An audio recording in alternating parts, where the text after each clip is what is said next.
It's really such a pleasure for me to be here in that it's rare to have an audience that is thinking as deeply and is as actively involved with the conceptual framework of what I called Metaman, the global superorganism, when I was writing that book and thinking about it back in about 1970 initially, and published it a couple decades later. And so it's really, exciting to come. And then when Ben invited me to do this, and I started talking with Ben, and he's, had such a wonderful project going on, it was exciting for me to kind of look back and revisit all of these ideas that are embedded in the work that I do today, but that I hadn't really gone back and thought about in a serious way for, a couple of decades. So it's been enjoyable for me to do that. And so it's a little bit of a personal journey that we're dealing with right now for me. And I remember when I first was at Johns Hopkins and was kind of thinking about this potential for a superorganism, and the things that pop out at you are the infrastructure at first, and then sort of the materials and how they flow, and these sort of massive movements of materials and information and such, and how metabolic-like it seemed. And I sort of was thinking of it descriptively, almost like a botanist or somebody who's studying an organism. And as I started and was wrestling with how it could be an organism, because it didn't really have a membrane, and what it looked like, the various processes. And then lately, after I published it, and I went on and began to think about not only the larger implications of it, but what it really meant to us as the powers of it began to be turned back, and how they would, not only how we would draw from it, but how it would focus on us and reshape us. And then much more recently, and those are some books that I wrote called Redesigning Humans and sort of Engineering the Human Germline. I was thinking particularly about genetics and the interventions that we would make in our own biology. And then of what it would mean to actually guide it, to push it in one way or another, and try and essentially heal or enhance the noosphere and bring it into alignment with our needs. And so, later on, but those ideas, which are very similar to the ones that have come up in some of the earlier talks, I think Terry was mentioning them, who are we? What do we want? How do we get here? Where is this all going? And how is the future, especially the distant future, going to look back at this moment in time, at us and our lives? And sort of grappling with those issues, and I'll give you my answers to those at the end of the talk. So when I think about where we are, it's such an enormous, a privileged moment in time. If you look at it by any measure, kings would have given anything to have what every person has today. Not every person, but what most people have today. And yet at the same time, it's not appreciated. Where, life seems very fragile. It seems that there's uncertainty. We worry about the future. There's not this sense that we're living in any privileged time. In fact, the opposite seems the case. It's filled with all sorts of disorientation, and like this picture where you can't really figure out quite what it is. Where are we going? What does it mean? And I think that contributes to a lot of what's going on today. And I like this image of Escher, where you have the angels and the devils wrapped together. And is technology, which is driving all this stuff, is this really, this best hope that we have, or is it our worst fear that it's going to take us to a very dark place?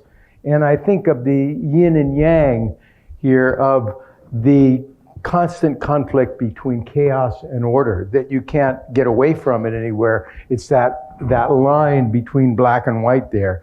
And that tension is increasingly permeating society everywhere. And it makes it very, very difficult to have faith in the future and where we're going. And so this is an incredibly, incredibly challenging juncture. And I mean by juncture, it's like right now, not where things are going in the future or where we've been today, because this is this major evolutionary transition that's occurring, and I'll get into that in a moment. And it's of profound significance. This is of the equivalent significance to the kind of transition that occurred about 500 million years ago. So this is a profound transition in the history of life.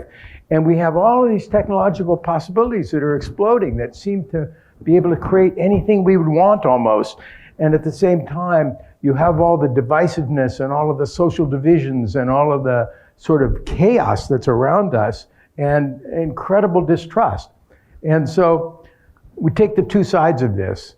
I think of the tale of two cities. It's the best of times. And this is a picture from Hans Rosling, who you have on the vertical axis there is life expectancy, and on the horizontal axis is per capita GDP.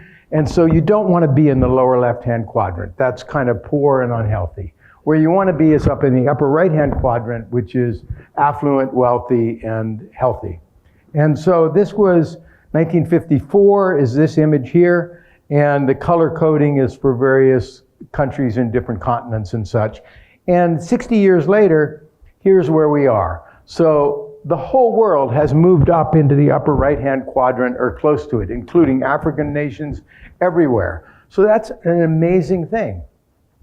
At the same time, we have all this chaotic stuff going on. And I believe that the whole notion of a verifiable truth is disappearing, that it only occurred in a brief window of time when we couldn't kind of fake everything, and when we had records of what was happening on video or audio, that cultural experience, that sort of shared sense of belonging is really disappearing. Same things with expectations of privacy. Do we really have that anymore, or will we in the near future? Anywhere, not just in China, here in the United States. And all this technology and data is feeding into enabling us to be manipulated at scale in very substantial ways. And that's something that is very troubling. So here are some NVIDIA images that I'm sure many of you have seen. These are images of people that are not people, of course. They're automatically generated. You could generate any number of them. You can tweak them in any way you want to. And they're appearing all over the internet at this point and being used in advertising and such because we respond to them. Here is, oops, what happened there? There. These are deep fake videos, or this is a frame from a deep fake video. So this is able to be processed in real time, where this is a drive somewhere, I don't remember where it was, where the imagery is being changed from winter to summer in real time as movement is occurring. So, you know, what's real or isn't, and this is one that I just took off the internet a couple days ago. This is Elon Musk, who is making a advertisement for a reggae, which is deep fake, and it's really pretty good. And in fact, there's not regulation that prohibits that at the moment, so it's happening all the time, not just in pornography where it's rampant, but it's happening, broadly now, and it doesn't take much imagination to see where it's going. So usually when we talk about technology and the challenges that it brings, we have the sense that, well, when is technology going to get so good that it's better that it's better than we are at things that are very challenging, like chess playing or playing Go, or pattern recognition and all these things. And there's a sense that, well, that's going to be pretty hard when it gets so that the technology can do more than we can do in just about every realm. We're not quite there yet. It's something that we'll have to deal with. It's difficult. So recently, Tristan Harris had the idea that, well, that's true, but what really is the case is when does technology get powerful enough to take advantage of our weaknesses? And it's not our strengths that need to be exceeded, it's our weaknesses, and that's already long past.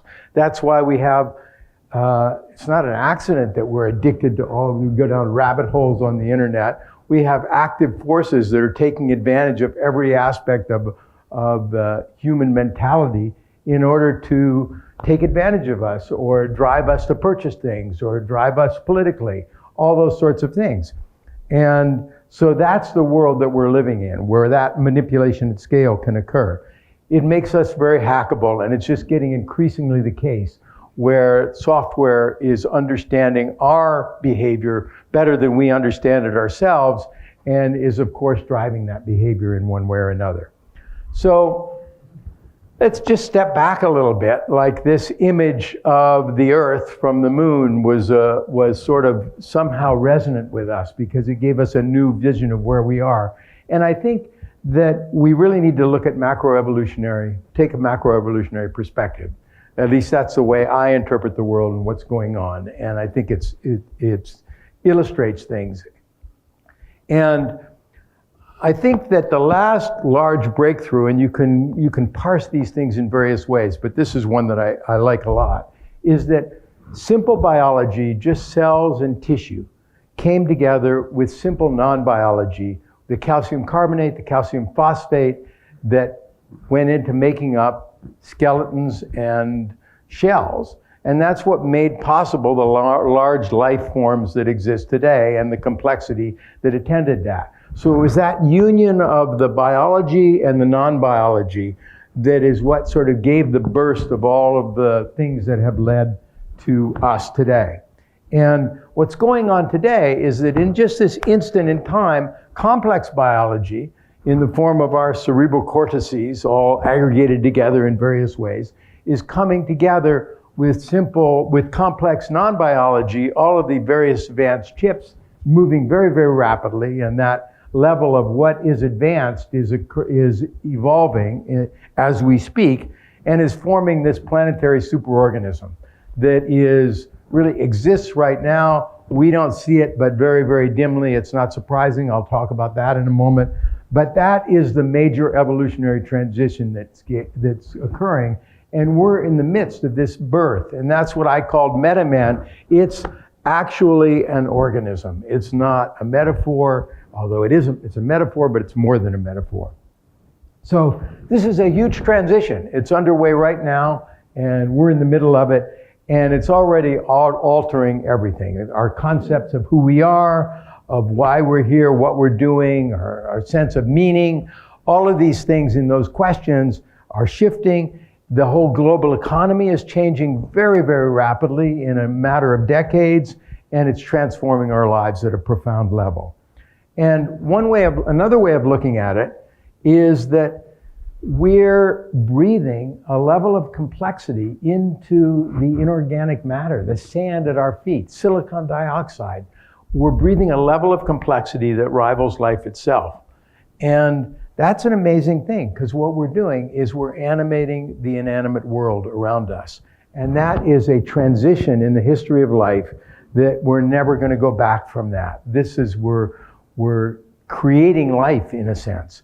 And not only that, but a child of that revolution, of that transition, is that we're understanding biology and we're beginning to tinker with it and alter it, which means that we're beginning to take control of our evolutionary future, and not just our evolutionary future, but the evolutionary future of life itself.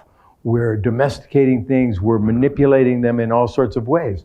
Those are profound, and that's the basis for what life is going to be going forward for indefinitely, millions of years certainly. So this is creating a new landscape. It's one where there are going to be designer organisms. That's already happening. And that isn't just animals and plants. It's going to be ourselves. We're already starting to do that with pre-implantation genetic diagnosis. Machine consciousness, or something close enough to there's a lot of debate about whether you're going to have machine consciousness, but certainly it's going to be an approximation of it in the short term that we can't distinguish, passing Turing tests and things of that sort. I think there will be machine consciousness, and there will be all sorts of fusions of human and machine. Not just physical ones, but ones that are programmatic, where we're so tightly associated with them that we look at them as part of ourselves. So this is blurring a lot of boundaries between the born and the made are no longer distinct. The natural and the artificial, the biological and technological, and between ourselves and our devices, our machines. So how does this shift our concept of self? Well, I like to attack these sorts of things in questions. And so for this particular one of the questions in the book of questions that I wrote, which is just a collection of open-ended sort of situational dilemmas that provoke thought, that lead people to share, to interact. There are a lot of purposes, and I'll talk about that in a moment. But the question is, and I shared this over dinner with a few people last night, but would you rather permanently lose the use of all computers and telecommunications, essentially your portal in to the noosphere, or one of your hands, have a hand amputated? And I don't want that to be abstract. I want to know what you would say just off the top of your heads right now. So how many of you would actually give up a hand? So we have what, maybe a quarter of the people there. I'm in that category. I would do that. I could get a prosthetic probably. But when I asked that question at Princeton, at a STEM conference at Princeton with top students from Harvard, MIT, Yale, Princeton, the answer was 90 to 95% of them said that they would give up their hand. So we are so tightly, if you think the implications of that, we're so tightly tied in with the noosphere already. And we would be so isolated without that connective path that it's more important to us than our own hand. That's profound. And it's the kind of thing that is really interesting, that embodies our relationship, our personal relationship with the noosphere. So the question in my mind isn't whether if these sorts of changes are going to happen, but how fast and how deeply we're going to be affected by them. And ultimately, the question of our era, in my view, is about whether we're going to continue to be at the cutting edge of life, of consciousness. Is it going to continue to be biological in the sense of organic, or is it going to shift to silicon? And there are many, many people who believe it's going to shift to silicon, that will still be present, but that the real force of living systems is going to move to a new substrate. And so that, to me, is the question of our era. And it's funny, because nobody talks about something like that. We talk about whether we're going to have genetic privacy or whatever it would be. So clearly, we're flesh and blood, and we're going to remain that way indefinitely, probably, or certainly in the immediate future. And yet, we're really affected by the presence of technology because it's so perfect, and you have your iPhones, and technology gets better and better and better, and we want that. And here, I'm getting older, and I have white hair, and it just doesn't seem right. And I think this is captured. It wasn't intended to do that, by the words of Yeats in 1926, very similar to the time when the work on the noosphere was done by Teilhard. Consume my heart away, sick with desire and fastened to a dying animal. It knows not what it is, and gather me into the artifice of eternity. To me, that fastened to a dying animal just rings with our current condition when we see all of the technological advances and everything going on around us, seemingly limitless and such possibility. So in the 1960s, the next frontier was going to be space. We were going to reach out to the stars. I don't think that's the next frontier at all. The next frontier is going to be us, because that's what we care about. It's an inner journey of who we are and what we can become. And I think it's going to be this extraordinary journey. And the things that we're doing already, I mean, when you just think about them, we're amplifying our senses, which was mentioned earlier about, we're looking out at distant galaxies. Our sense of where we are is so amazing. Look at the cities around us. It's magical if you walk through them and you realize that we've just transformed the environment into something that this is not the stomping ground of our Pleistocene ancestors. This is something completely different. You can go from one continent to another without ever being out from under a roof. It's amazing. And as these powers, which are becoming increasingly potent and increasingly focused, they turn back on ourselves rather than our environment, which is already happening. We're manipulating our minds, our mentality in various ways, both with electronic stimulation and with pharmaceuticals. We're reshaping our children and our genetics. We're altering our biology in a way that we're reaching to try and both extend and reverse human lifespan. I've talked to biogerontologists who believe that the first person that will live to be 150 years old is alive today. It probably won't be me or Ben. But maybe my daughter Sadie, I don't know if she's lucky. And if you don't think it's powerful like this, step back for a minute and imagine and just look at what we did to the gray wolf in a few hundreds of years with primitive tools of domestication and animal husbandry and stuff. Here's the gray wolf, today. Not very distant, and I don't know how proud the gray wolf would be of its poodle heirs, but anyway. So disruption is coming, and it's going to be science and technology is clearly the driving force behind it. It's going to be massive, and it's completely unavoidable. I mean, it's not if this is going to happen, it's how it's going to happen, and it's going to play out not in a matter of centuries. It's coming very, very rapidly. And what's amazing is even though all the signs are around us, most everyone is going to be caught by surprise. We become, we see all this amazing stuff and we don't really see it in perspective because it's here. And so we see, retail is being transformed, transportation is very rapidly being transformed, military and warfare, we can see the changes in that with asynchronous kind of battles that are occurring, and even education is going to be transformed. It's ripe for transformation, although it seems to be very, very resistant to that. Nothing is going to be spared.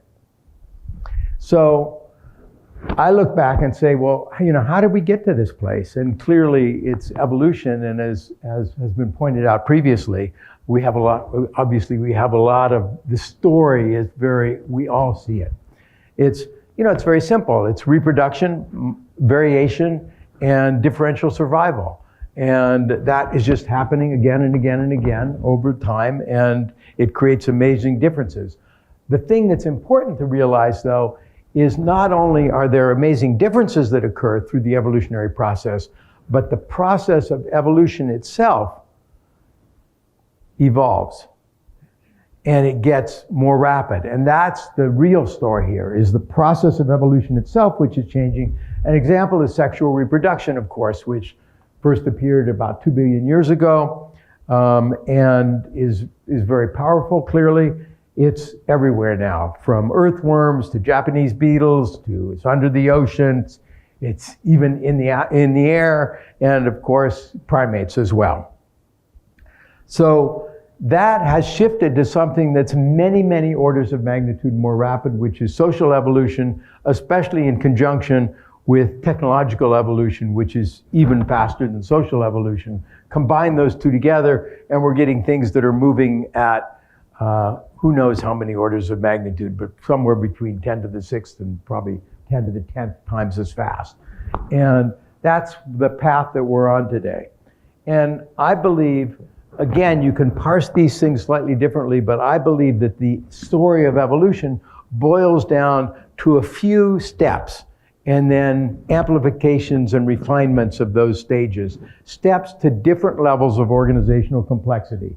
The first is little bags of biochemistry, E. coli, blue-green algae, any of those things. And that chemistry, where there's undifferentiated, these are just bags, there's no internal architecture in the bacterial cells, prokaryotic cells. That's all of modern chemistry. All the chemistry that's going on in your body is basically the same. And the next step was when those came together, and in fact, Lynn Margulis was doing her symbiont hypothesis when I was at Johns Hopkins, which was one of the things that inspired me in thinking about this, is so you have bacterial assemblages coming together and being very, very tightly collaborative, and eventually forming eukaryotic cells, where particularly the mitochondria have very clear bacterial origins. They're essentially bacteria. So the idea that all the lower levels are embedded in the higher levels is reality. And that's about 1 million times the volume, all sorts of internal architecture. So then there's a story of individual cells. Then another transition occurred to multicellularity and the collaboration of these eukaryotic cells. And that has played out in all sorts of ways for the last 500 or 600 million years in order to end up creating charismatic mammals, all the kind of large organisms around, just like I was saying with the embodiment of all the non-biological materials. And now we're in the midst of this transition to a planetary superorganism. This was a map of internet connectivity from about, maybe 20, 25 years ago or something. Now you wouldn't even be able to see the differences there. So, and that's where we're at.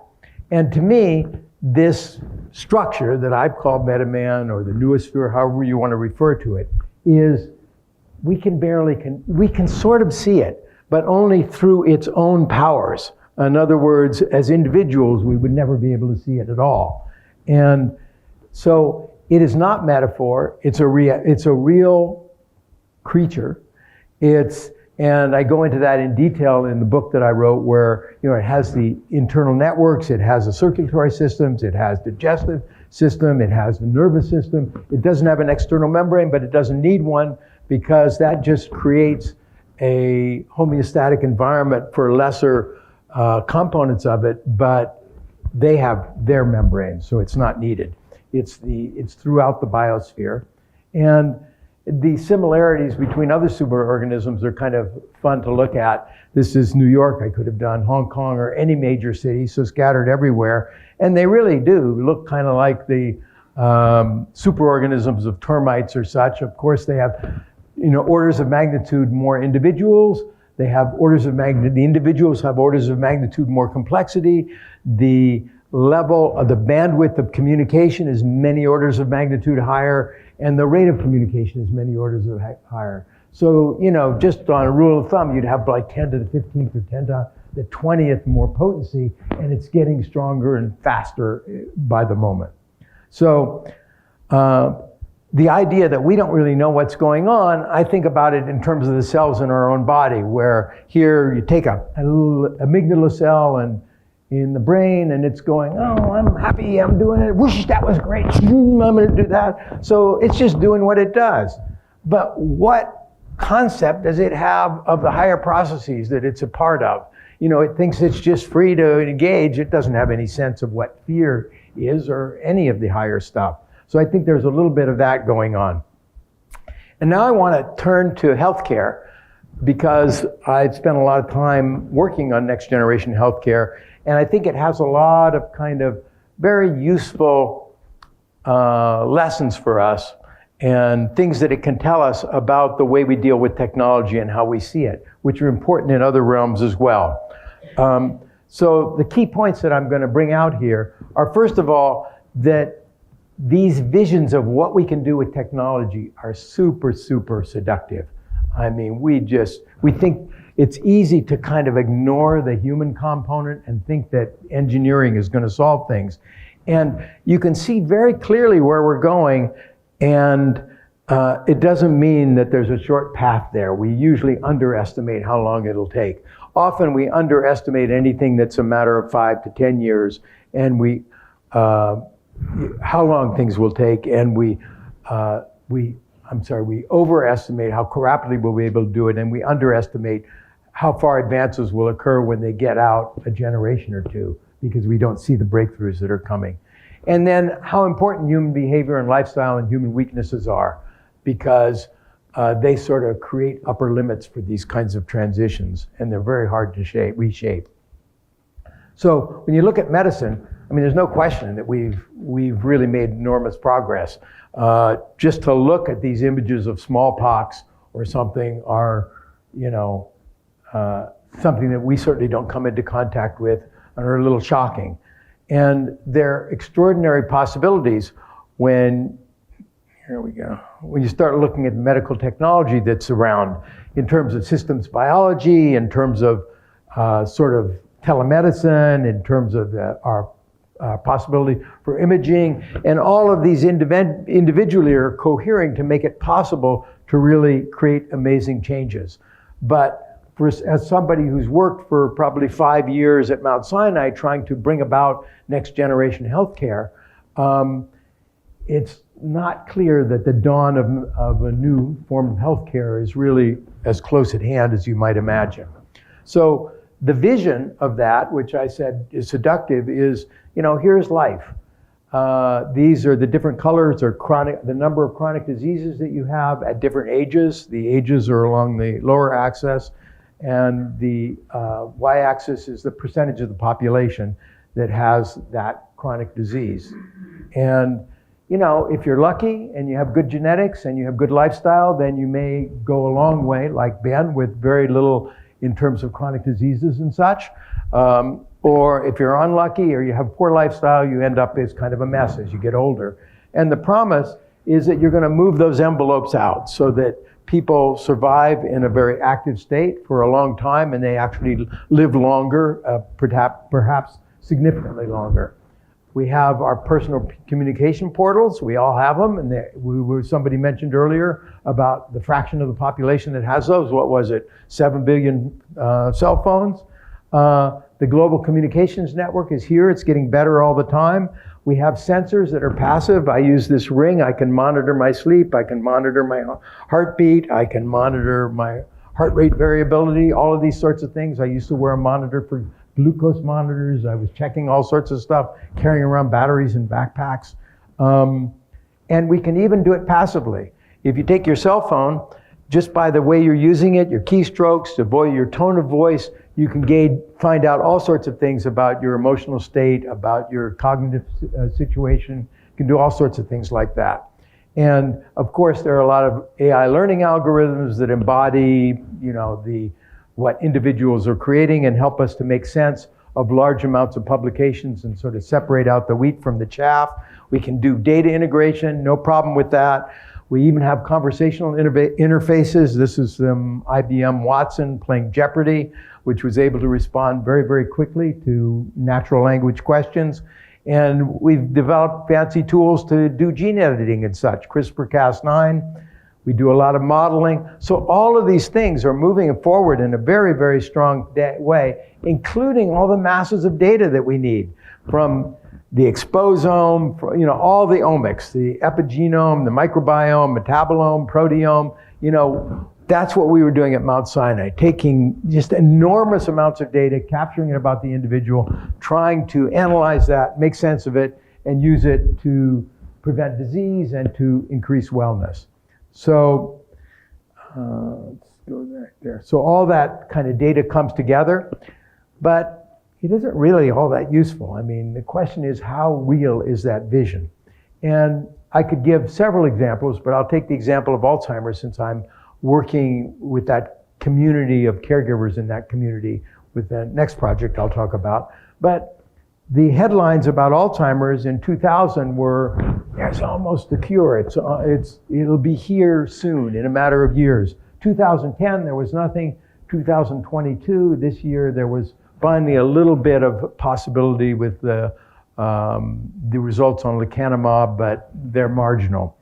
So that's over 20 years and very, very little progress. And there are many, many areas like that where there's a veneer of substantial progress, but it's really come slower than you'd imagine. So this takes us to, the conceptual framing of precision medicine, where you integrate all this data about everyone and you make very intelligent decisions about us as individuals with tailored medications and such. And that vision it rests on a fundamental hypothesis, which it took me a couple of years to figure out because nobody's really talking about it. But the assumption is you take all this data and you're going to do deep analytics on it, really analyze it in fancy ways, and that consistently, it's going to lead to, oops, boy, these keep jumping forward. Here we are. There. To new insights. They're not very interesting unless, we don't already know them. I mean, so it's not great we run all these analytics and we think we understand what the problem is. You're not getting exercise, you smoke, and you don't sleep well. Oh my God, I never realized. Thank you. So it has to be new, it has to be actionable, something that we can actually do, and it has to be valuable. If we do it, it has to make a meaningful change. And frankly, that's something that would be very easy to do trials on. Nobody's ever done those trials. And I think the reason is because the results would be negative and it would really interfere with the funding paths that are funding major research initiatives all over the place. And the counter view to that is that, yeah, data and analytics are important, and maybe in a generation or two, they'll be extremely important, and there won't be as many false positives, and we'll be able to use that. But the biggest health challenges are actually, they aren't really medical. They aren't about healthcare. They're about human behavior, they're about lifestyle, they're about the choices that we make. And, are we stressed out? Are we getting any sleep? Are we getting any exercise? What are we putting into our bellies? All of those sorts of things. And of course, social isolation, which is huge.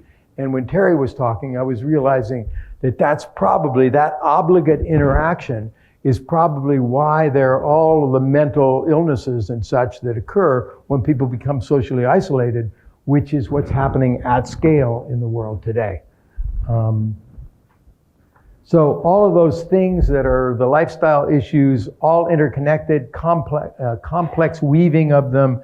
And what you end up is if you medicalize health and you think of the technology and you really go for the engineering decisions, then you end up like the United States is here, where if you plot life expectancy on the vertical axis and the amount that's spent per individual in healthcare, the United States doesn't fare very well. And the reason for that is probably that it spends most money on the medical side of it and very little on the social side of it, so that the social environment is not one that's particularly conducive to health and well-being. So I want to come back to kind of looking at, what went wrong, what's going on. We spend all this money on healthcare, and yet it doesn't really enhance health and well-being. And the issues are, number one, as I mentioned, that medical care covers maybe 40% or less of actual health and wellness issues.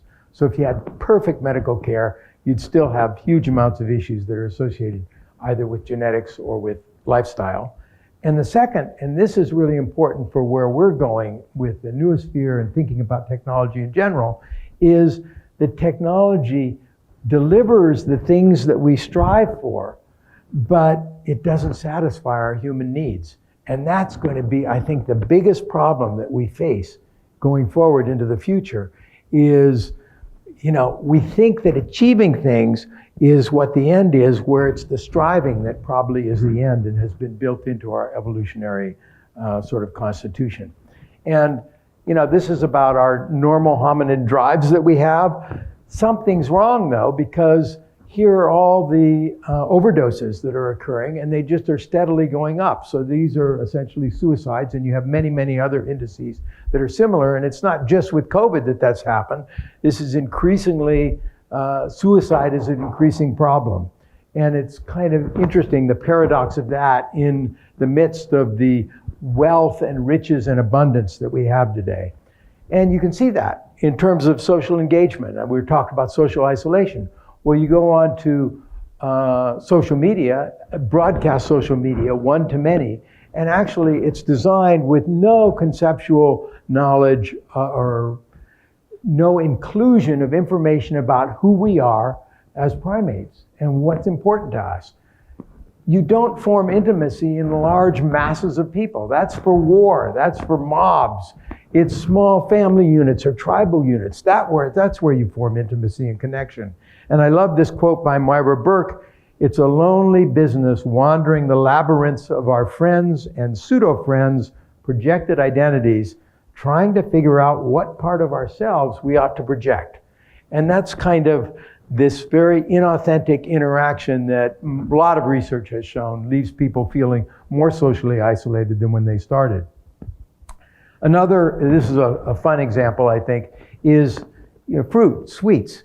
I mean, sugar is a great source of energy. It's natural that we should have, that it should taste good and that we are encouraged to go out and find it. But that's because we weren't really built to live in a pastry shop, which is where we live now. And so people spend inordinate amounts of energy just trying to repress their natural urges because suddenly we have this surplus of everything around us that is good in moderation. And that's even going to get worse as you go and talk about relationships and sex. And this is a sex bot factory in China, I believe. And, we're in the process of decoupling sex from reproduction and making online pornography just available and projected out in the world all over the place. And soon we're going to have sex bots that will, seduce us in various ways. And this is not going to be good at all. You can just imagine where that's going to take us. Think about the situation with sugar and multiply it by an order of magnitude or two. So that's the challenge for healthcare, for well-being, for creating an environment that is conducive to human thriving, gets to this issue where all these sort of short-term dopamine poundings that we have and there are intentionally encouraged because they feed into the reward systems that are there to keep us moving in a certain direction, and they desensitize us in various ways as well. Sadie wrote a paper on that just recently, and I think it was spot on. So they don't bring us the things that we really want, which is love, fulfillment. We want purpose, we want meaning, we want friendship. These are what are central to us. So, where's all this taking us? And in terms of a singularity, the concept of singularity is that basically there's a time when the advances in technology, the movement in technology is so rapid that we really can't see beyond it. It creates an opaque window that we just haven't a clue of what's coming because it changes things so completely. Again, I want to look at the macroevolutionary perspective. So what do we want? It's not accidental what we want. We have a system of human values that come from our primate ancestors. It's about small groups and sharing and empathy and loyalty, reciprocity. It fits us perfectly. But it's very driven by who we are as a species and what our origins were. I mean, this is a chimpanzee trying to comfort a little child. I mean, these are very real similarities and they're beyond the human. You see pictures of chimps mourning other chimps who have died. And, what if we were ants? Well, our sense of ethics and who we are would be completely different. And E.O. Wilson captured that when he wrote about socialism. Marx was right about socialism, he just had the wrong species, which I like that quotation from him. He was a great guy. So what are we going to end up with when we have cyberspace and when the environment that we're in has changed dramatically? Competition is going to be extraordinarily intense, and I'm talking about that in the cyber realm, especially. People think about it if they're uploaded, if they're operating significant elements in non-physical space. Copies are abundant. They can be all over the place. Boundaries between individuals, whatever that means, are very weak, and sex isn't anything that's present at all. So I don't know what their values will be in the future as you start really projecting into that. It feels to me that they may be very different from who we are today. And a lot of people have thought a lot about these sorts of things. And some of those examples I've listed there. Ray Kurzweil with kind of uploads into a transhumanist sort of, the imagery there is from transhumanism, by the way. And the idea that we'll upload our consciousness and that's fairly likely to occur. He thinks it will occur in his lifetime. I think he's a little exuberant. Or that you'll have super intelligent breakthroughs that create kind of a dominance, because the first thing a super intelligence would do would be to block all other super intelligences from emerging. Or that you get virtual reality kind of plugs-ins, like Snow Crash or Mark Zuckerberg thinks that we're going to lock ourselves in a closet and be cavorting in meetings in cyberspace, which seems to me ridiculous. I mean, that's not who we are, and we would suffer our health if that occurred. Or the idea of sort of the chaos that exists today on the internet in the United States versus the sort of totalitarian surveillance state that's going on in China. So there are a lot of these sorts of possibilities, and we have to think hard, not just about the third story, but about how it exists within the competitive framework of other stories that are often much darker that are going on.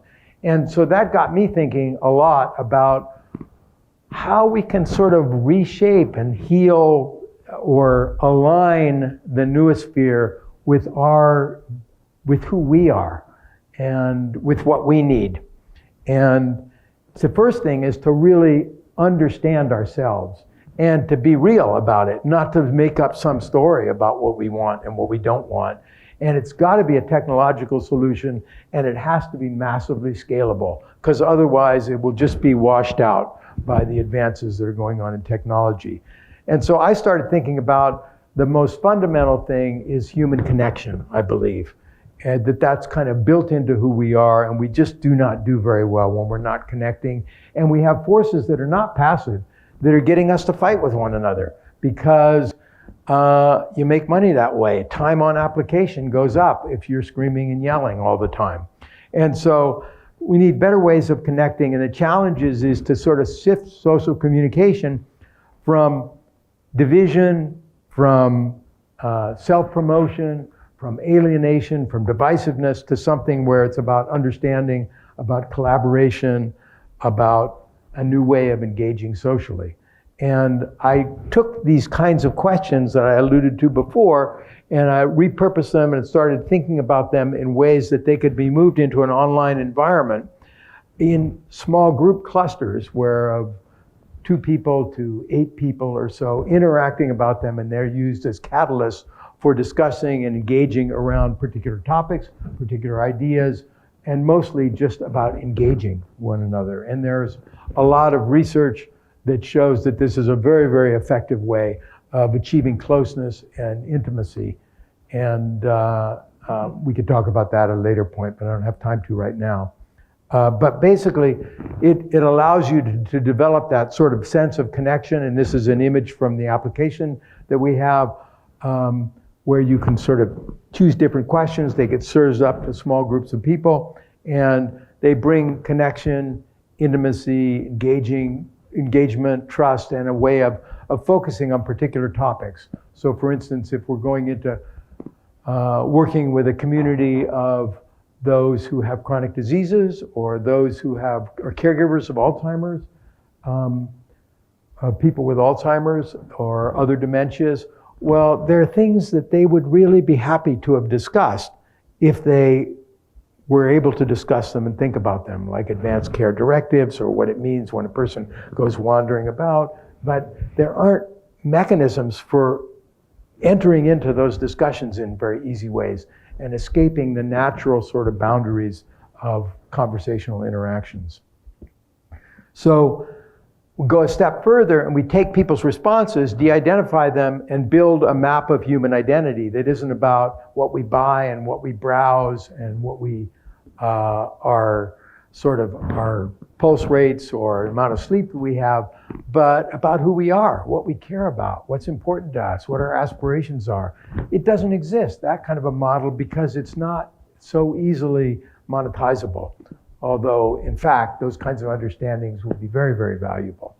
And we built a model where you can take together a proto-community, you can divide them into small groups, and use intelligence in how you bring those people together, catalyze interaction, reshuffle them, create new partners for other people, and we think that that's going to be very powerful as a way of creating community and directing engagement in various kinds of directions.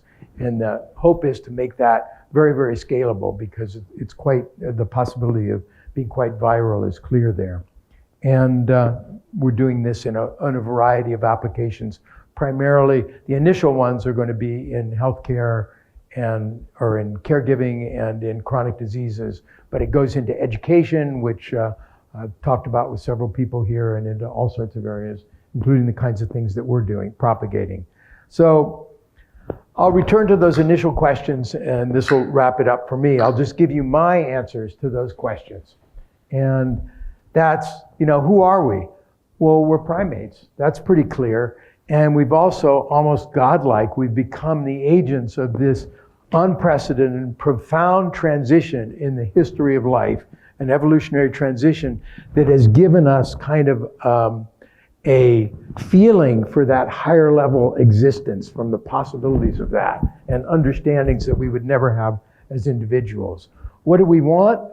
Well, we talk about immortality and power and all sorts of things, but what we really want are what our primate ancestors wanted, which is, belonging and relationship and love and all of these things that are unobtainable in certain ways, but you can strive for, and feelings of respect. And our evolution has honed us to really have strong impulses in those directions because it's very important in surviving and living in a dangerous competitive world. How did we get here? Primarily social evolution, and the biggest step in my view was the external accumulation of knowledge, the development of writing, because that allowed us to have unlimited capacity in the information that we could keep and to transmit it over time. And then the recent breakthrough is that there are powers of manipulating and interacting with that data, allowing that to do it independent of our minds, which was the only place that you could manipulate that data. So the first step was writing, which made it unlimited volume, but still very slow to manipulate. And now we've put it into an environment which it can be manipulated. And where we're going, I don't know. It's this it's this place, unimaginable possibility, and anybody who says they know doesn't, because you can't even project 100 years, much less 1,000 or 10,000 or 1,000,000 years. These are just instants in evolutionary history, and yet I think it is so uncertain and so troubling to people to imagine what this rate of change, where it will take us in that length of time, that you come up with all of these dystopian environments that the world is going to run off the rails and disappear in a short period of time, because that's something we can grasp. And finally, how will the future look back on us? To me, they're going to look back on us, and I'm talking about a future 1,000,000 years from now. It'll be like, oh my God, to have been alive at that moment in time. What a privilege. This was this instant where, an evolutionary transition that laid the foundation of their lives, and that's going to be the situation. We're not going to, what's the next step beyond kind of animating the inanimate world, controlling and shaping biology? What's something beyond that, So, and the thing is that we're the observers of all this, which is an amazing privilege. We're also the architects of it, which is, astonishing. What a position to be in. We're the architects of this transition. And the thing that's so poignant is that we're the objects of this. I mean, births do not come easily. They're bloody. They're a mess. They create new life. And yet, it's pretty chaotic and difficult, and that's what we're living through, and it's very hard to handle that. And I think that this powerful vision of our place in this is something that can be awakened in people who otherwise would not see it, because it's so easy to be walking around and see none of that. And yet if you open your eyes and your mind to it, it's just awe-inspiring. When I walk through a city like New York or any city, it's just, I cannot believe that it works. It's just amazing. It's this sense of majesty that's unfolding. And so I think that is what is the ultimate, thing that the Human Energy Foundation is attempting to do. And I'll leave you with this quote from Thucydides from 2,500 years ago: "The bravest are those with the clearest vision of what is before them, glory and danger alike, and yet notwithstanding, they go out and meet it." And I think that could have been written for us in this room and for all of us today, because that's what we're facing. So, thank you.